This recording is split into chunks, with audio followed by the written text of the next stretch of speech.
தமிழகம் எதிர்நோக்க உள்ள 6 தொகுதிகளுக்கான இடைத்தேர்தலில் ஒரு தொகுதியில் நாம் தமிழர் கட்சியின் ஒருங்கிணைப்பாளர் சீமானை பொது வேட்பாளராக அறிவிக்க உள்ளதாக முக்கிய தகவல் ஒன்று வெளியாகியிருக்கிறது.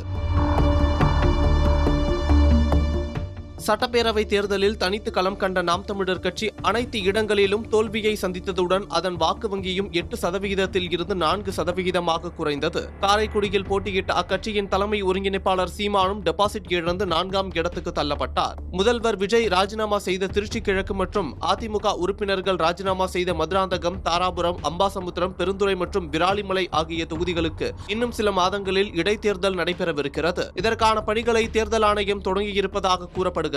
இந்த சூழலில்தான் ஆளும் தாவேகா அரசை வீழ்த்தும் நோக்கில் அம்பாசமுத்திரம் தொகுதியில் எதிர்க்கட்சிகளின் பொது வேட்பாளராக நாம் தமிழர் கட்சியின் ஒருங்கிணைப்பாளர் சீமான் நிறுத்தப்படலாம் என தகவல் வெளியாகியிருக்கிறது.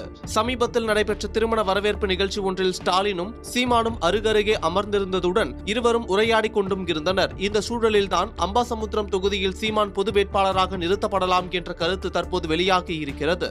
இது உறுதிப்படுத்தப்படாத தகவலாகவே இருக்கும் நிலையில் கடந்த 15 ஆண்டுகளுக்கும் மேலாக எந்த கட்சிகளுடனும் கூட்டணி வைக்காத சீமான் எதிர்க்கட்சிகளின் ஆதரவுடன் பொது வேட்பாளராக நிறுத்தப்படுவாரா? அவ்வாறு நிறுத்தப்பட்டாலும் பல்வேறு தோல்விகளுக்கு பிறகு திராவிட கருத்தியலை எதிர்ப்பதில் உறுதியாக நாம் தமிழர் கட்சியுடன் இருந்து வரும் அக்கட்சியின் தொண்டர்கள் ஏற்றுக்கொள்வார்களா எனவும் கேள்வி எழுந்திருக்கிறது. அதேபோல திருச்சி கிழக்கு தொகுதியில் முன்னாள் முதல்வர் ஸ்டாலின் போட்டியிட உள்ளதாக தகவல் பரவிய நிலையில் சமீபத்தில் செய்தியாளர்களை சந்தித்த அவரிடம் இது குறித்து கேட்கப்பட்ட போது இடைத்தேர்தலில் போட்டியிடுவது குறித்து இன்னும் முடிவு செய்யவில்லை என தெரிவித்திருந்தது குறிப்பிடத்தக்கது.